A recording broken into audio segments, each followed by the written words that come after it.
नमस्कार। Vision IAS के news today के इस अंक में आप सभी का स्वागत है। इस अंक में हम आपके लिए लेकर आए हैं यूपीएससी परीक्षा की दृष्टि से महत्वपूर्ण कुछ अहम खबरें। इस अंक के साथ मैं हूं दिव्या तोमर। आइए सबसे पहले बात करते हैं इस अंक की खास खबरों के बारे में। सुप्रीम कोर्ट के आदेश के बाद महाराष्ट्र सरकार ने कहा, अन्य पिछड़े वर्गों के लिए आरक्षण पहले की तरह लागू होने तक स्थानीय निकायों के चुनाव नहीं होंगे। रक्षा मंत्रालय ने इंडिया इंक को light tank autonomous combat vehicle जैसे रक्षा उपकरण बनाने के लिए मंजूरी दी। संयुक्त राष्ट्र पर्यावरण कार्यक्रम ने रोगाणुरोधी प्रतिरोध के पर्यावरणीय आयाम यानी AMR शीर्षक से एक रिपोर्ट जारी की। पत्तनपोत परिवहन और जलमार्ग मंत्री ने मिजोरम में Kaladan multi modal transit transport project की प्रगति की समीक्षा की। भारतीय दिवाला और शोधन अक्षमता बोर्ड के नए प्रमुख ने एक व्यापक सीमा पार इंसॉल्वेंसी ढांचे पर बल दिया। और आइए अब इस अंक की खबरों पर विस्तार से चर्चा करते हैं। सबसे पहली खबर आरक्षण व्यवस्था से संबंधित है। सुप्रीम कोर्ट के आदेश के बाद महाराष्ट्र सरकार ने कहा, अन्य पिछड़े वर्गों के लिए आरक्षण पहले की तरह लागू होने तक स्थानीय निकायों के चुनाव नहीं होंगे। हाल ही में सुप्रीम कोर्ट ने महाराष्ट्र पिछड़ा वर्ग आयोग की अंतरिम रिपोर्ट को खारिज कर दिया। महाराष्ट्र पिछड़ा वर्ग आयोग ने इस अंतरिम रिपोर्ट के माध्यम से स्थानीय निकायों में ओबीसीज के लिए 27% आरक्षण की बहाली की सिफारिश की थी। इससे पहले दिसंबर 2021 में सुप्रीम कोर्ट ने महाराष्ट्र के स्थानीय निकायों में ओबीसीज के लिए आरक्षित सीटों पर चुनाव कराने पर रोक लगा दी थी। इस रोक के पीछे कारण ये था कि राज्य सरकार ने कोटा निर्धारित करने से पहले सुप्रीम कोर्ट द्वारा निर्धारित अनिवार्य ट्रिपल टेस्ट निर्देश का पालन नहीं किया था। इसके बाद राज्य सरकार ने सुप्रीम कोर्ट से अपने पास पहले से उपलब्ध जानकारी या डेटा के आधार पर शेष चुनाव कराने की अनुमति देने का अनुरोध किया था। उसके बाद सुप्रीम कोर्ट ने राज्य सरकार से डेटा को राज्य पिछड़ा वर्ग आयोग को सौंपने का आदेश दिया था। अब इस आयोग ने अपनी अंतरिम रिपोर्ट सौंप दी है। सुप्रीम कोर्ट द्वारा निर्धारित ट्रिपल टेस्ट में शामिल हैं राज्य के भीतर स्थानीय निकायों के संबंध में ओबीसीज के लिए पिछड़ेपन की प्रकृति और इसके पहलुओं की समसामयिक आधार पर कड़ाई से जांच करना। इसे अनुभवजन्य जांच कहा जाता है, यानी एम्पेरिकल इंक्वायरी कहा जाता है। ये कार्य एक समर्पित आयोग का गठन करके पूरा करना होता है। इसके बाद आयोग की सिफारिशों के आधार पर अलग अलग स्थानीय निकायों में आरक्षण का प्रावधान करने के लिए अनिवार्य आरक्षण के अनुपात को निर्धारित किया जाता है। साथ ही अनुसूचित जातियों, अनुसूचित जनजातियों और अन्य पिछड़े वर्गों के लिए आरक्षित सीट कुल सीटों के 50% से ज्यादा नहीं होनी चाहिए। स्थानीय निकायों में ओबीसीज के लिए 27% आरक्षण के प्रावधान को खारिज करने का सुप्रीम कोर्ट का निर्णय वर्ष 2010 के कृष्णमूर्ति वाद पर आधारित है। ये केस स्थानीय निकायों में आरक्षण के मुद्दे से संबंधित था। आपको बता दें कि भारत के संविधान के तहत स्थानीय स्तर पर ओबीसीज को आरक्षण प्रदान करना, इसके विपरीत संविधान अनुसूचित जातियों और अनुसूचित जनजातियों के लिए सीटों को अनिवार्य रूप से आरक्षित करने का प्रावधान करता है। अगली खबर विनिर्माण क्षेत्र से है। रक्षा मंत्रालय ने इंडिया इंक को light tank autonomous combat vehicle जैसे रक्षा उपकरण बनाने के लिए मंजूरी प्रदान कर दी है। रक्षा मंत्रालय ने रक्षा अधिग्रहण प्रक्रिया यानी DAP 2020 की मेक 1 और मेक 2 श्रेणियों के तहत कई परियोजनाओं को मंजूरी प्रदान की है। पूंजीगत अधिग्रहण के मामले में मेक श्रेणी मेक इन इंडिया पहल की आधारशिला है। ये सार्वजनिक और निजी दोनों क्षेत्रों की भागीदारी के माध्यम से स्वदेशी क्षमताओं के निर्माण पर बल देती है। मेक 1 सरकार द्वारा वित्त पोषित परियोजनाओं से संबंधित है, जबकि मेक 2 उद्योग द्वारा वित्त पोषित परियोजनाओं से संबंधित है। DAP 2020 की शुरुआत के बाद से ये पहली बार है जब भारतीय उद्योग को लाइट टैंक और संचार उपकरण जैसे अत्यंत महत्वपूर्ण घटकों के विकास की अनुमति दी गई है। DAP 2020 विभिन्न श्रेणियों जैसे कि बाय, जो कि इंडियन IDDM है, मेक 1, मेक 2 आदि के तहत भारतीय विक्रेताओं को आरक्षण प्रदान किया गया है। IDDM का मतलब है स्वदेशी स्तर पर डिजाइन, विकसित और विनिर्मित, यानी indigenous design, development and manufacturing. DAP में कुछ और चीजें भी शामिल हैं, जैसे कि इसके तहत स्वदेशी सामग्रियों को बढ़ावा दिया गया है। स्वदेशी उपकरणों के सत्यापन के लिए सरल प्रक्रिया आरंभ की गई है। स्वदेशी सैन्य सामग्री के उपयोग को बढ़ावा दिया गया है। रक्षा खरीद या अधिग्रहण के लिए पट्टे पर लेना यानी लीजिंग नामक एक नई श्रेणी आरंभ की गई है। ये शुरू में ही बहुत अधिक पूंजी खर्च करने की बजाय परिसंपत्तियों को किराए पर लेने का विकल्प प्रदान करती है। रक्षा उपकरणों की खरीद के लिए बेहतर ऑफसेट नीति का प्रावधान किया गया है। दरअसल ऑफसेट नीति के तहत सरकार के साथ कॉन्ट्रैक्ट में शामिल विदेशी रक्षा कंपनियों के लिए ये अनिवार्य किया गया है कि वे कॉन्ट्रैक्ट की कुल राशि का एक निश्चित प्रतिशत भारत में खर्च करेंगी। ये भारत की कंपनियों से उपकरणों की खरीद प्रौद्योगिकियों के हस्तांतरण आदि के माध्यम से किया जाएगा। और आइए अब आपको बताते हैं कि इन सभी परियोजनाओं में स्वदेशी सामग्री की आवश्यकता में कितनी वृद्धि हुई है। बाय यानी इंडियन IDDM के तहत डिफेंस प्रोक्योरमेंट प्रोसेस के तहत 2016 में न्यूनतम 40% खरीद हुई, वहीं DAP 2020 में न्यूनतम 50% की खरीद हुई। बाय इंडियन के तहत वर्ष 2016 में न्यूनतम 40% की खरीद हुई, वहीं DAP 2020 के तहत स्वदेशी डिजाइन में न्यूनतम 40%, अन्यथा न्यूनतम 60% की खरीद हुई। बाय एंड मेक इंडियन के तहत DPP 2016 में निर्माण का न्यूनतम 50% खरीदा गया और DAP 2020 में भी निर्माण का न्यूनतम 50% खरीदा गया। बाय एंड मेक के तहत DPP 2016 में कोई खरीद नहीं हुई, जबकि DAP 2020 के तहत खरीद और निर्माण का न्यूनतम 50% स्वदेशी सामग्री से लिया गया। By global manufacture in India के तहत DPP 2016 में कोई खरीद नहीं हुई, जबकि DAP 2020 में न्यूनतम 50% की खरीद की गई। बाय ग्लोबल के तहत भी DPP 2016 में कोई खरीद नहीं की गई, जबकि DAP 2020 में इसमें काफी बदलाव आया और भारतीय विक्रेताओं के लिए न्यूनतम 30% की खरीद हुई। और आइए बात करते हैं स्वास्थ्य क्षेत्र की। संयुक्त राष्ट्र पर्यावरण कार्यक्रम ने रोगाणुरोधी प्रतिरोध के पर्यावरणीय आयाम यानी environmental dimensions of antimicrobial resistance AMR शीर्षक से एक रिपोर्ट जारी की है। किसी सूक्ष्मजीव जैसे कि बैक्टीरिया, वायरस और कुछ परजीवी की किसी रोगाणुरोधी दवाओं जैसे कि एंटीबायोटिक्स, एंटीवायरल और एंटी मलेरियल को स्वयं के विरुद्ध काम करने से रोकने की क्षमता को AMR यानी एंटी माइक्रोबियल रेजिस्टेंस कहते हैं। इस रिपोर्ट में कई निष्कर्ष दिए गए हैं। इस रिपोर्ट में कहा गया है कि AMR की वजह से वर्ष 2050 तक प्रतिवर्ष 1 करोड़ लोगों की मौत हो सकती है। इसके अलावा वर्ष 2030 तक AMR की वजह से सकल घरेलू उत्पाद में प्रतिवर्ष 3.4 ट्रिलियन डॉलर की कमी आ सकती है। साथ ही अतिरिक्त 2.4 करोड़ लोग चरम निर्धनता की श्रेणी में धकेले जा सकते हैं। तो आइए अब आपको बताते हैं कि AMR के प्रमुख स्रोत क्या क्या हैं। जहाँ पर स्वच्छता का निम्न स्तर होता है, सीवेज और अपशिष्ट प्रवाह होता है, कचरे के खुले ढेर से होने वाले रिसाव और शहरी अपशिष्ट प्रवाह की वजह से AMR होता है। दवा विनिर्माण इकाइयों से होने वाले बहिस्राव यानी एफ्लुएंट्स और संबंधित अपशिष्टों से ये हो सकता है। इसके अलावा स्वास्थ्य केंद्रों से होने वाला बहिस्राव और संबंधित अपशिष्ट जैसे कि अस्पताल के कचरे में मौजूद रोगाणुरोधी उत्पाद और अपशिष्ट प्रतिरोधी सूक्ष्म जीवों से ये फैलता है। फसल उत्पादन में रोगाणुरोधी और खाद का उपयोग जैसे कि कवकनाशी, शाकनाशी, भारी धातुओं और एंटीबायोटिक दवाओं का उपयोग, अनुपचारित खाद और अपशिष्ट जल आदि। इसके अलावा पशुपालन से होने वाला बहिस्राव और अपशिष्ट भी AMR को बढ़ावा देता है। इसके तहत अप्रयुक्त दवाओं का अनुचित निपटान, जलीय कृषि जैसे कि मछली पालन आदि में एंटीबायोटिक का उपयोग करने से भी AMR बढ़ता है। इस रिपोर्ट में कई सुझाव दिए गए हैं, जैसे कि पर्यावरण गवर्नेंस, योजना और विनियामक ढांचे में सुधार करना, प्राथमिकता के आधार पर AMR से संबंधित प्रदूषकों की पहचान कर उन्हें लक्षित करना, रिपोर्टिंग, सर्विलांस और निगरानी में सुधार करना, वित्त पोषण, नवाचार और क्षमता विकास को प्राथमिकता देना।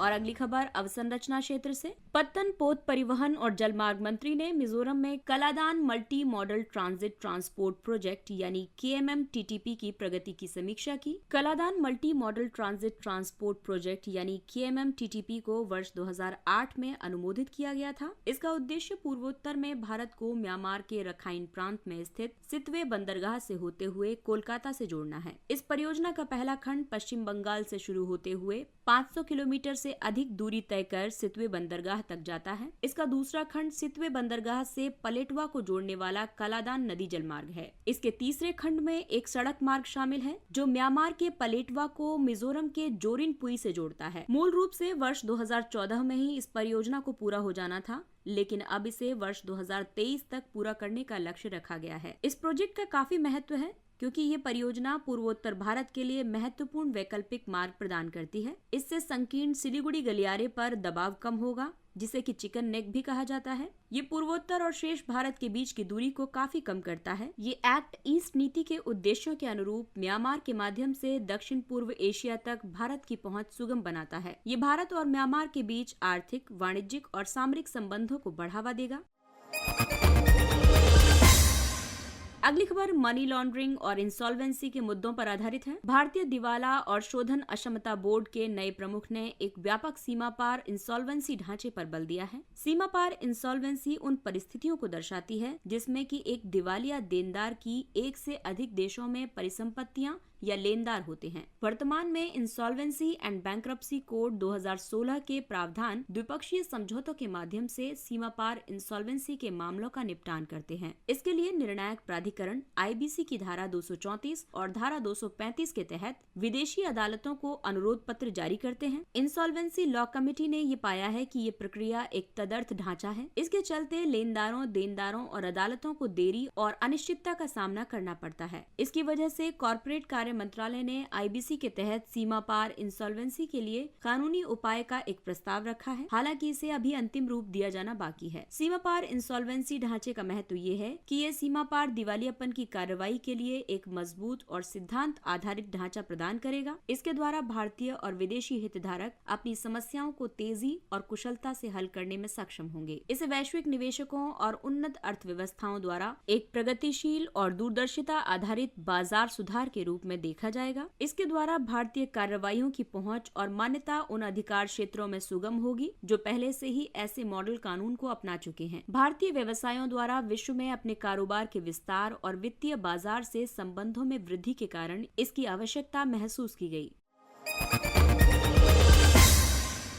आइए बात करते हैं कुछ अन्य महत्वपूर्ण सुर्खियों की। सुरक्षा आश्वासन पर बुडापेस्ट मेमोरेंडम। रूस, संयुक्त राज्य अमेरिका, यूनाइटेड किंगडम और यूक्रेन द्वारा आपसी संवाद के बाद वर्ष 1994 में बुडापेस्ट मेमोरेंडम पर हस्ताक्षर किए गए थे। बुडापेस्ट मेमोरेंडम के तहत यूक्रेन सोवियत संघ से विरासत में प्राप्त परमाणु हथियारों को त्यागने के लिए सहमत हुआ था। इसी संदर्भ में सभी परमाणु हथियारों को डीकमिशनिंग के लिए रूस में स्थानांतरित कर दिया गया था। यहाँ पर डीकमिशनिंग का मतलब है परमाणु रिएक्टर या हथियार को निष्क्रिय करना और इसे सुरक्षित रूप से नष्ट करना। यूक्रेन को परमाणु हथियारों को त्यागने के बदले में अपनी स्वतंत्रता और संप्रभुता के प्रति सम्मान की गारंटी प्राप्त हुई। इसके लिए उसे हस्ताक्षरकर्ता देशों से राजनीतिक रूप से बाध्यकारी एक सुरक्षा आश्वासन प्राप्त हुआ था। ये सुरक्षा आश्वासन यूक्रेन को उसकी मौजूदा सीमाओं की गारंटी प्रदान करता है। हालांकि इस सुरक्षा आश्वासन का अर्थ स्पष्ट नहीं किया गया था। हाल ही में रूस द्वारा यूक्रेन पर किए गए हमले को बुडापेस्ट मेमोरेंडम के प्रत्यक्ष उल्लंघन के रूप में देखा जा रहा है। संयुक्त राष्ट्र मानवाधिकार परिषद। भारत ने यूएनएचआरसी के वर्तमान सत्र के दौरान यूक्रेन में लोगों के मानवाधिकारों के सम्मान और संरक्षण का आह्वान किया है। इस सत्र का आयोजन यूक्रेन में मानवाधिकारों की स्थिति के संदर्भ में किया गया था। इस दौरान भारत ने यूक्रेन में हिंसा की तत्काल समाप्ति का आग्रह किया है। यूएनएचआरसी संयुक्त राष्ट्र प्रणाली के भीतर एक अंतर सरकारी निकाय है। इसमें 47 देश शामिल हैं। ये विश्व भर में मानवाधिकारों के प्रचार और संरक्षण के लिए जिम्मेदार है। सदस्य देशों का निर्वाचन संयुक्त राष्ट्र महासभा द्वारा किया जाता है। भारत यूएनएचआरसी में वर्ष 2022-24 के लिए पुनः निर्वाचित हुआ है। यूएनएचआरसी का गठन वर्ष 2006 में संयुक्त राष्ट्र महासभा के एक रेजोल्यूशन द्वारा किया गया था। ये संयुक्त राष्ट्र के जिनेवा स्थित कार्यालय में अपने सत्र आयोजित करता है। क्वाड। हाल ही में प्रधानमंत्री ने क्वाड नेताओं के वर्चुअल शिखर सम्मेलन में भाग लिया। इस शिखर सम्मेलन में हिंद प्रशांत क्षेत्र में मानवीय सहायता के लिए एक नए तंत्र की घोषणा की गई है। साथ ही यूक्रेन संकट के इस क्षेत्र पर पड़ने वाले प्रभाव के संदर्भ में चर्चा की गई। क्वाड एक चतुर्भुज सुरक्षा वार्ता है। ये एक अनौपचारिक रणनीतिक मंच है जिसमें 4 राष्ट्र शामिल हैं: यूएसए, भारत, ऑस्ट्रेलिया और जापान। क्वाड का मुख्य उद्देश्य एक नियम आधारित वैश्विक व्यवस्था, नेविगेशन की स्वतंत्रता और एक उदार व्यापार प्रणाली को सुरक्षित करना है।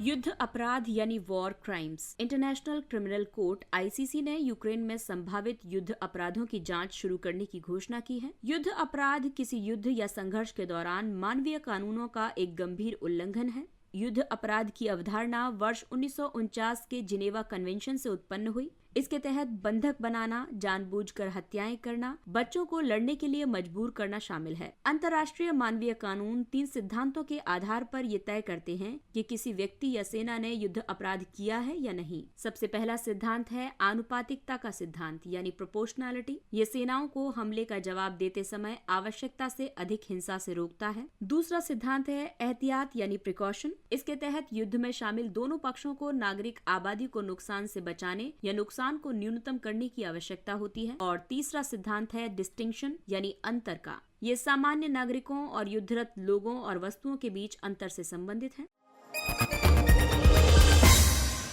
Asian infrastructure investment bank. Ukraine में मौजूदा संघर्ष को देखते हुए एशियन इंफ्रास्ट्रक्चर इन्वेस्टमेंट बैंक ने रूस और बेलारूस से संबंधित सभी गतिविधियों पर प्रतिबंध लगा दिया है। इस कदम का उद्देश्य रूस पर लक्षित व्यापक प्रतिबंधों और वित्तीय उपायों के बीच AIIB की वित्तीय अखंडता की रक्षा करना है। AIIB एशिया में सामाजिक और आर्थिक दशाओं में सुधार करने के लिए स्थापित एक बहुपक्षीय विकास बैंक है। AIIB की स्थापना वर्ष 2015 में हुई थी। इसका मुख्यालय बीजिंग में है। भारत AIIB का एक संस्थापक सदस्य और दूसरा सबसे बड़ा शेयर धारक है। भारत का इसमें 7.6% वोटिंग शेयर है। चीन के पास AIIB का सर्वाधिक 26.5% वोटिंग शेयर है। रूस एशियन इंफ्रास्ट्रक्चर इन्वेस्टमेंट बैंक का तीसरा सबसे बड़ा शेयर धारक है। सिंधु जल संधि। हाल ही में परमानेंट इंडस कमीशन यानी स्थायी सिंधु आयोग की 117वीं बैठक संपन्न हुई। स्थायी सिंधु आयोग यानी PIC की स्थापना सिंधु जल आयोग की उल्लेखनीय विशेषता है। भारत और पाकिस्तान के बीच IWT पर हस्ताक्षर वर्ष 1960 में किए गए थे। विश्व बैंक भी इस संधि में एक हस्ताक्षर करता है। इसके तहत 3 पूर्वी नदियों रावी, ब्यास और सतलुज का जल विशेष रूप से भारत को आवंटित किया गया है। वहीं पश्चिमी नदियों जिसमें कि सिंधु, चेनाब और झेलम शामिल है, इन नदियों का जल पाकिस्तान को आवंटित किया गया है। हालांकि इन पश्चिमी नदियों के मामले में भारत को कृषि, नौवहन, घरेलू उपयोग जैसे कुछ अधिकार दिए गए हैं। इसके अलावा भारत को नदी परियोजनाओं के माध्यम से जल विद्युत उत्पन्न करने का अधिकार भी दिया गया है। जम्मू कश्मीर में ग्राम रक्षा समूहों की संशोधित योजना। गृह मंत्रालय ने जम्मू और कश्मीर में ग्राम रक्षा समूहों के गठन को स्वीकृति प्रदान की है। ग्राम रक्षा समूहों के सदस्यों को ग्राम रक्षा गार्ड के रूप में नामित किया जाएगा। वे संबंधित जिले के SP या SSP के निर्देशन में कार्य करेंगे। ग्राम रक्षा समूहों को पहले ग्राम रक्षा समितियों के रूप में जाना जाता था। 1990 के दशक में आतंकवाद के चरम के दौरान जम्मू और कश्मीर में 4125 ग्राम रक्षा समितियां मौजूद थी। ग्राम रक्षा समितियां आतंकवाद रोधी अभियानों में सुरक्षा बलों की सहायता करने, शत्रुओं पर निगरानी बनाए रखने और शांति बनाए रखने के लिए सहायता करने में महत्वपूर्ण भूमिका निभाती हैं।